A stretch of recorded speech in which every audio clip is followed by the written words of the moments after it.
Esto es algo extraordinario, algo de lo que somos parte de esta conferencia de pastores, estar en esta iglesia, en este momento particular y cuando es que el pastor MacArthur está en lo máximo de su ministerio. Así que gracias, muchas gracias, John.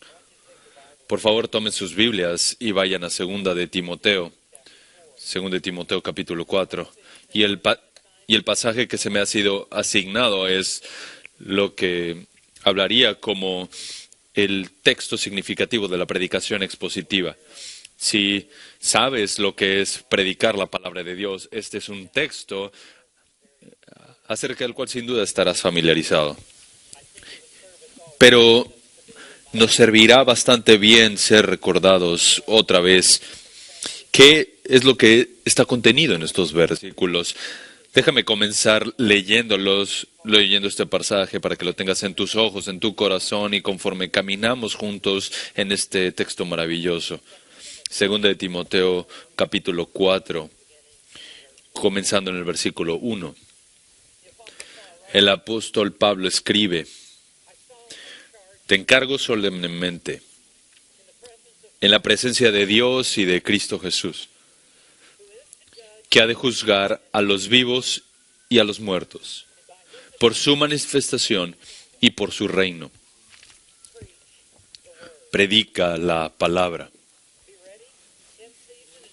Insiste a tiempo y fuera de tiempo. Redarguye, reprende, exhorta con mucha paciencia e instrucción. Porque vendrá el tiempo cuando no soportarán la sana doctrina, sino que teniendo comezón de oídos, acumularán para sí maestros conforme a sus propios deseos.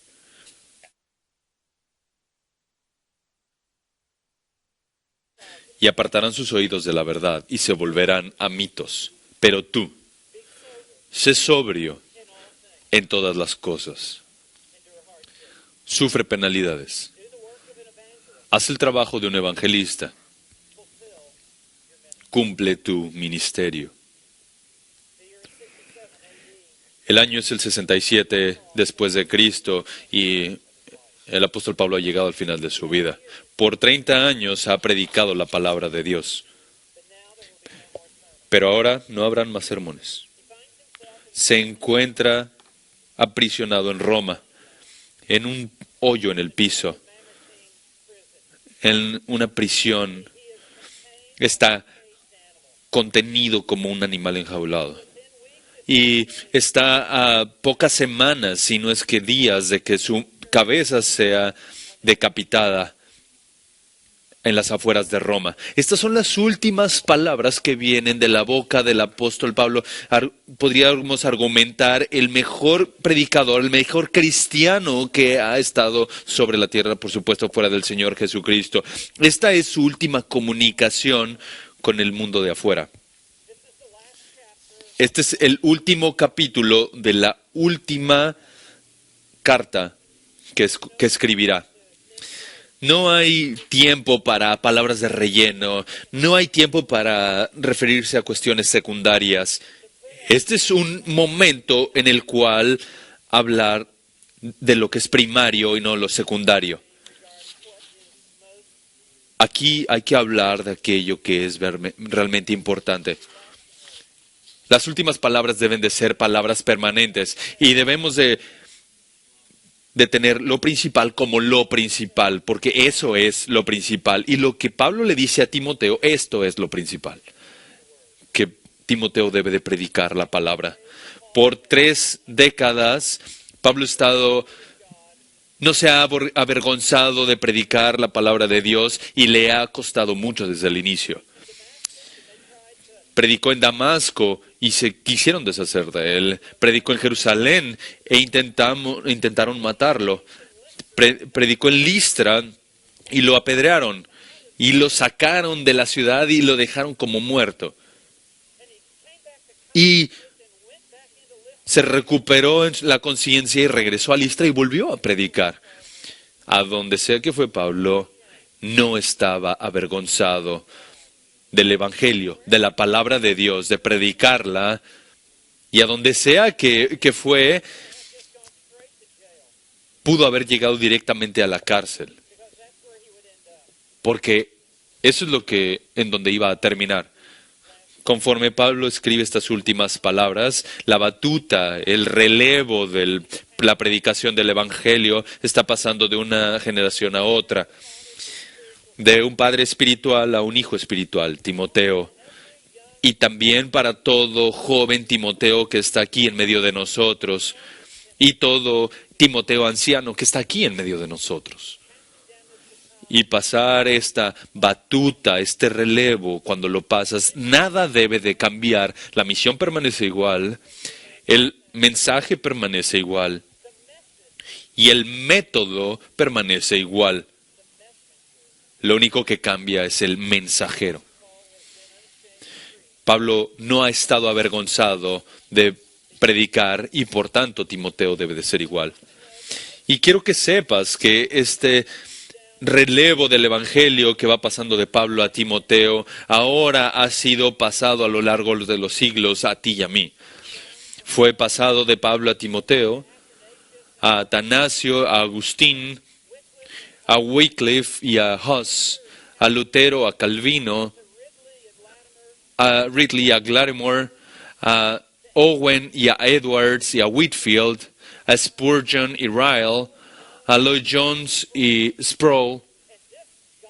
Y este relevo del Evangelio al cual se nos ha entregado, que se te ha entregado en la mano y está lleno de sangre y de lágrimas y de sudor, porque un precio muy alto se ha pagado por este batón a lo largo de la historia y no podemos soltar este relevo. Debemos aferrarnos a él, abrazarlo y predicar la palabra de Dios. Y con nuestro último aliento pasarlo a la siguiente generación. Estas son las últimas palabras que vienen del apóstol Pablo a Timoteo y vienen como un encargo. Este es un encargo para el resto de la vida de Timoteo. Él está apretando la conciencia de Timoteo contra estas palabras y de la misma manera para ti y para mí. Quiero que caminemos en este pasaje una vez más y quiero dividirlo en 4 encabezados. Y quiero que sigas con la mente y la pasión de Pablo conforme pasa este relevo a Timoteo. Mira, comencemos con la seriedad del encargo. Este encargo no puede ser más serio. Viene con un tono urgente. Pablo le dice, te encargo solemnemente. Este verbo, encargo, viene del mundo militar. Es una orden, es un mandato que viene de parte de un oficial al mando a un subordinado. Y Pablo se lo dice a Timoteo de una manera que no es una opción, no es una sugerencia.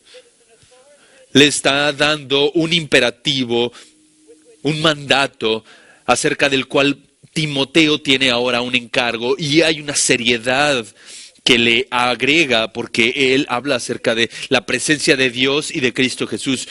¿Hay algo más que pueda ser más impactante que esto en la presencia de Dios y de Cristo Jesús?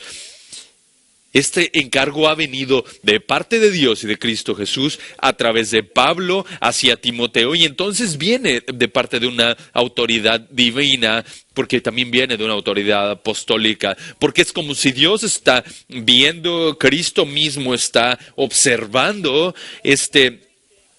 a este batón de predicación que está siendo transferido ahora de Pablo a Timoteo, con la Trinidad, la deidad observando esta situación, y ahora para darle aún mayor seriedad, Pablo le agrega peso diciendo que ha de juzgar a los vivos y a los muertos. No solamente Cristo está observando y el Padre está observando, sino que Cristo juzgará a los vivos y a los muertos, y esto incluye a Timoteo. No importa si Timoteo está vivo o muerto, cuando Jesús regrese, al final del día, Jesús será el que juzgue el ministerio de predicación de Timoteo. Esta palabra juzgar, crino, significa separar. Habrá un momento al final de la vida de Timoteo, al final de la era, cuando haya una separación de lo verdadero y lo falso en cuanto al ministerio de Timoteo, y Timoteo estará delante del tribunal divino. Y entonces, para darle aún más seriedad, Pablo continúa agregando, le agrega más peso a este encargo y le dice, por su manifestación y por su reino. Ciertamente refiriéndose a la manifestación de Cristo en su segunda venida, que puede ocurrir en cualquier momento, porque cuando la trompeta suene y los muertos en Cristo se levanten primero y seamos arrebatados a estar con el Señor en el aire. Esto puede ocurrir en cualquier momento para Timoteo. No hay lugar para procrastinar. Y el hecho de que hay un encargo inmediato y el tiempo está viniendo, esto le da mayor peso al encargo que Pablo le está dando a Timoteo. Y Cristo va a regresar y establecer su reino eterno, y después comenzará el reino eterno.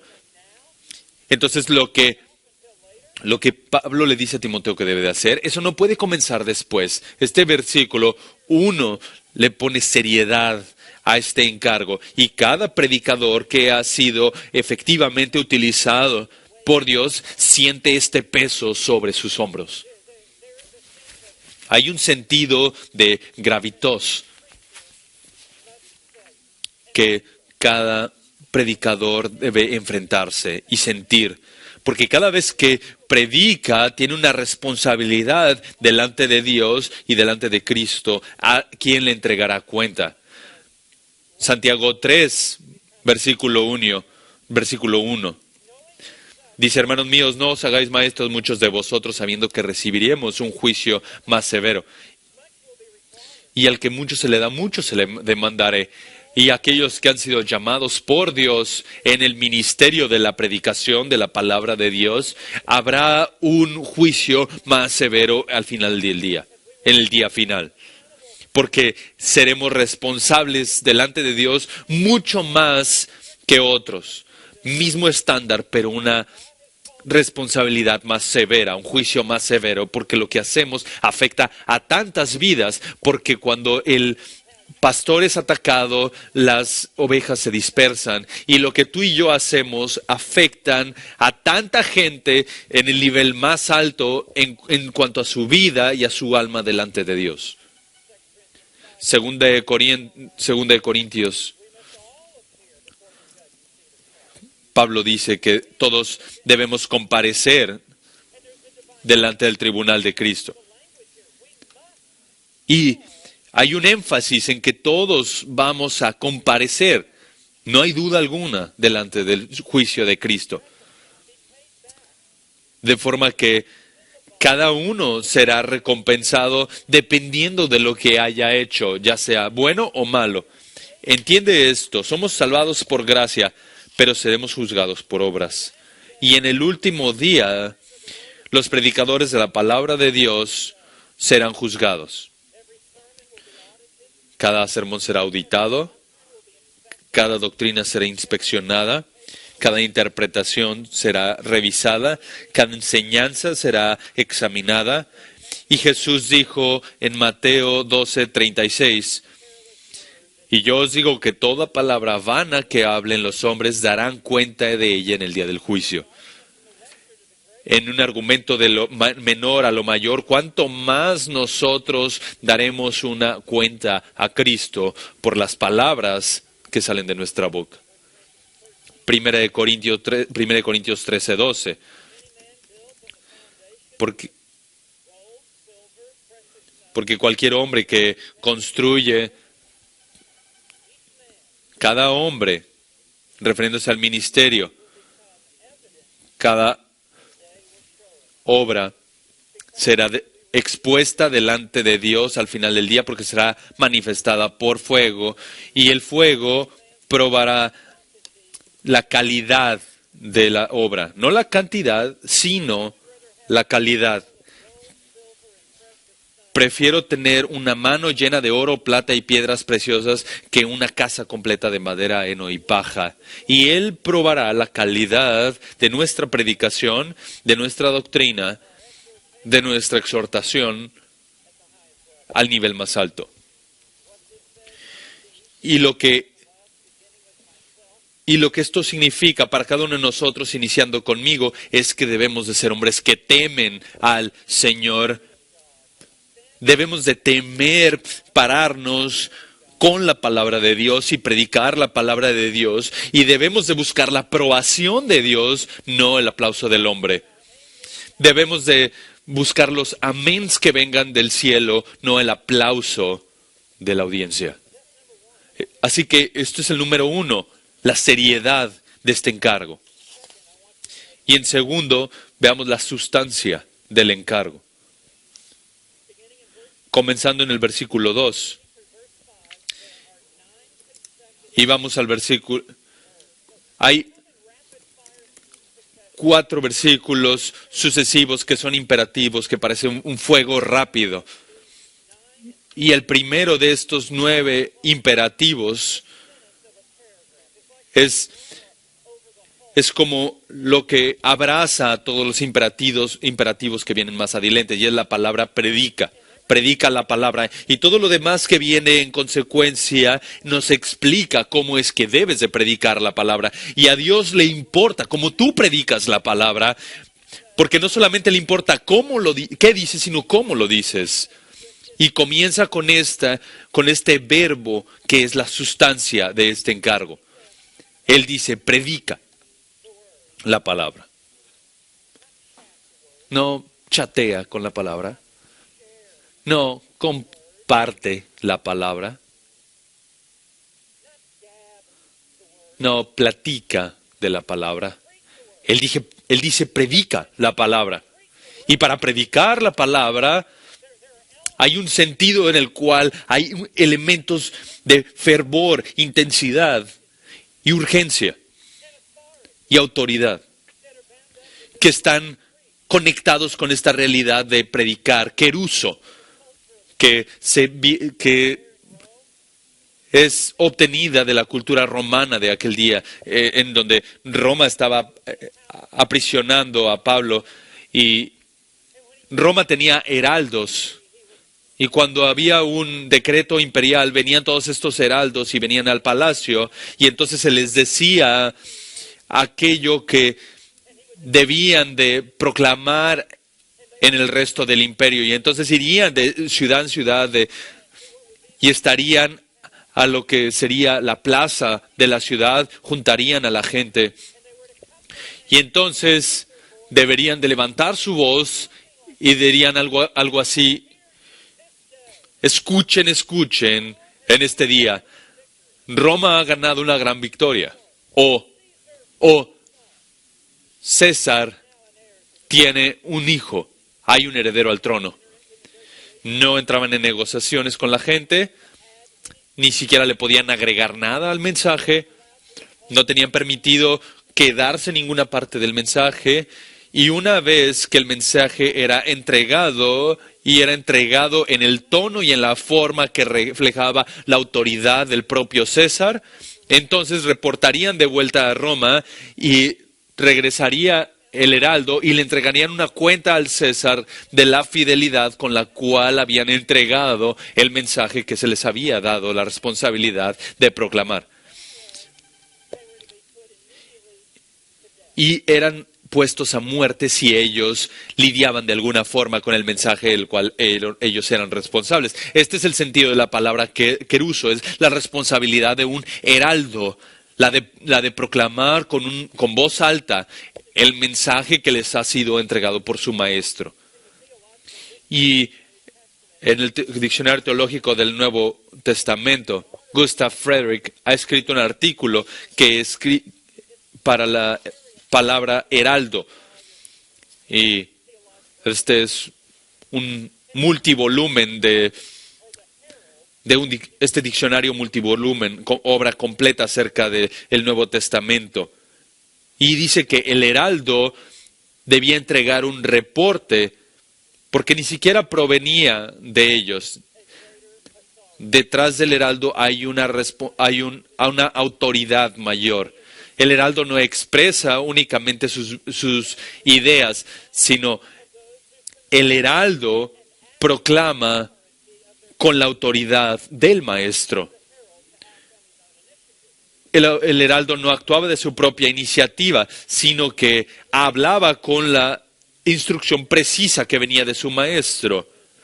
Él no debía de enfocarse en negociaciones, sino regresar con el maestro una vez que predicara el mensaje. Él simplemente es un instrumento ejecutivo, funciona como la boca del maestro que está entregando las palabras que está dando y no puede agregar sus propias opiniones.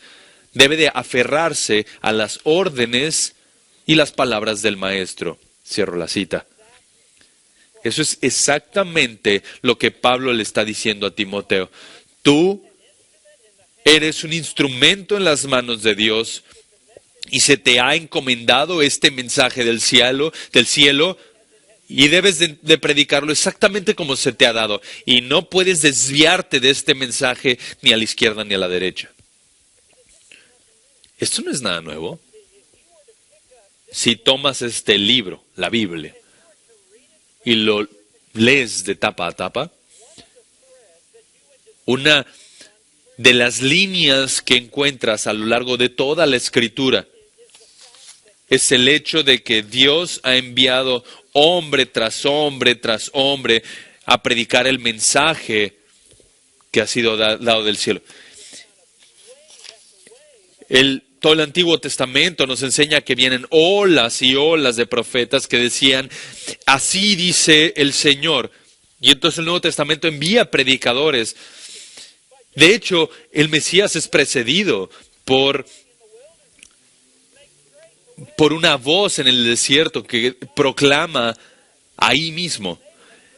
Y de hecho Dios tuvo un hijo y lo hizo un predicador y lo envió a este mundo. Y cuando leemos Marcos capítulo 1, ¿qué era lo que Jesús estaba haciendo? Es que entró en Galilea y él predicaba el mensaje del Evangelio. Jesús estuvo 3 años entrenando a hombres para que fueran predicadores. Y en la gran comisión, Él les dice que prediquen el arrepentimiento para perdón de pecados. Cuando lees el libro de Hechos, de hecho, el libro de Hechos no son los hechos de los apóstoles, son las predicaciones de los apóstoles. 1 de cada 4 versículos en el libro de Hechos es un sermón o lo equivalente a un sermón.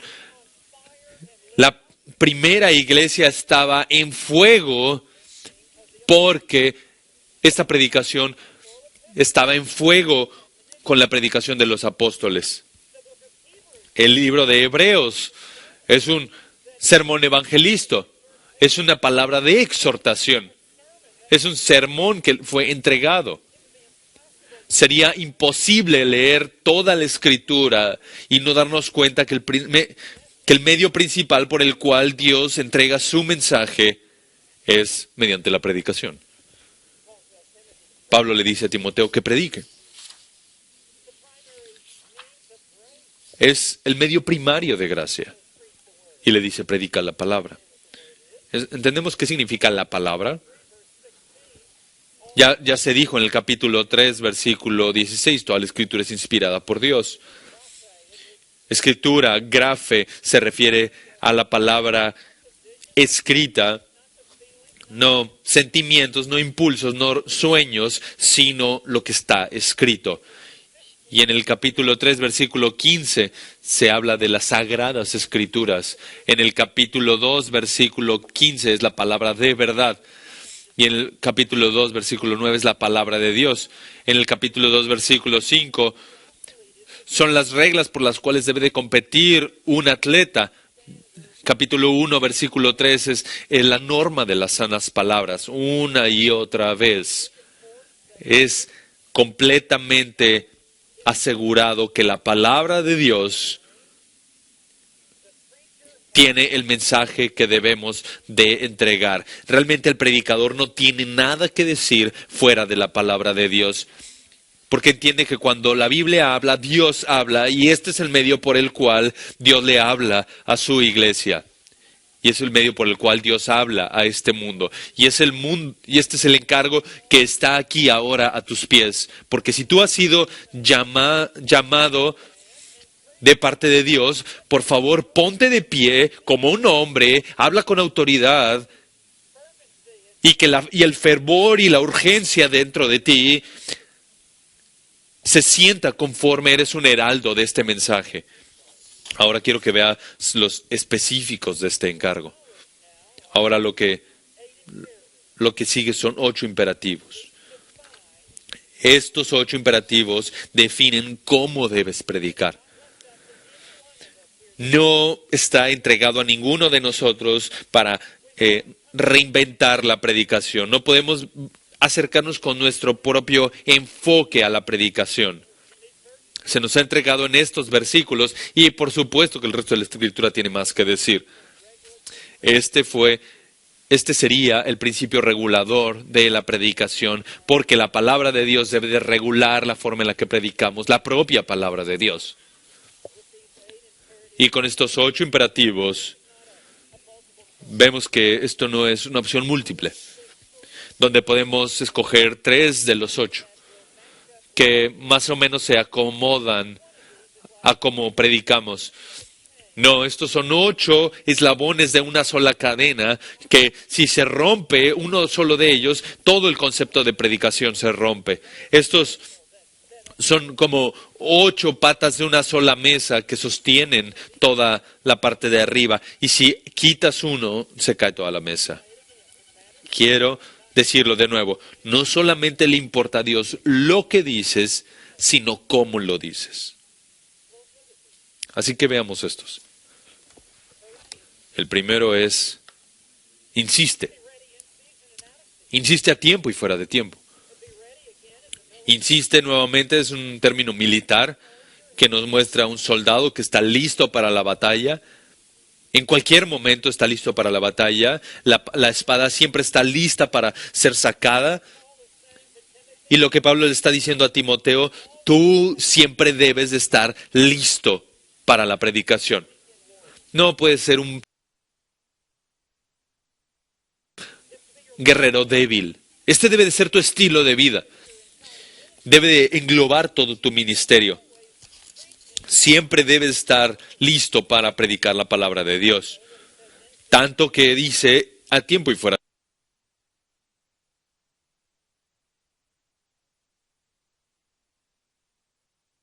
de tiempo. Ese es un término coloquial para estar siempre listo. No hay otro tiempo que tiempo y fuera de tiempo. Es una forma de decir de que siempre debes estar listo para predicar, tanto en buenos tiempos como en malos tiempos. Siempre debes de predicar cuando la gente quiere escuchar y cuando no quiere escuchar. Tanto cuando es bienvenida como no es bienvenida, cuando es recibida o cuando es rechazada, cuando seas aplaudido o cuando seas arrestado. Siempre debes de estar predicando.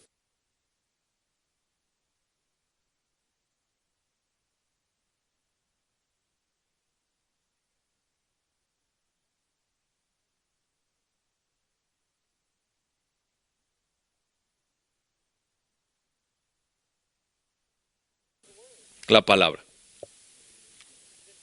Ahora, segundo, redarguye. La palabra redarguye significa exponer. Exponer lo que es malo. Es utilizada en Mateo 18. Es utilizado en Juan 3:20 para exponer las obras de la oscuridad. También se habla de que el Espíritu Santo convencerá con respecto al pecado. En Efesios 5:13 dice que todas las cosas serán visibles cuando sean expuestas. Y es el ministerio de la palabra de Dios exponer el pecado. Es el ministerio del Espíritu Santo exponer el pecado. Y en nuestra predicación debe de ser claro que tenemos un enfoque mostrando claridad en cuanto al pecado. exponiendo el pecado, exponer el corazón, exponer la mente, exponer lo que hay en la boca, exponer las obras, exponer las acciones y las reacciones. Así que uno de los enfoques principales de nuestra predicación es este. Así que si no hay nada de redarguir, no hay nada de predicación. ¿Por qué? Porque la palabra de Dios es viva y es eficaz. Y más filosa que una espada de doble filo, porque penetra hasta partir el alma y el espíritu, las coyunturas y los tuétanos, y es capaz de juzgar las mentes y las intenciones de nuestro corazón. Porque todo está desnudo ante sus ojos, abiertos delante de aquel entre quien entregaremos cuenta.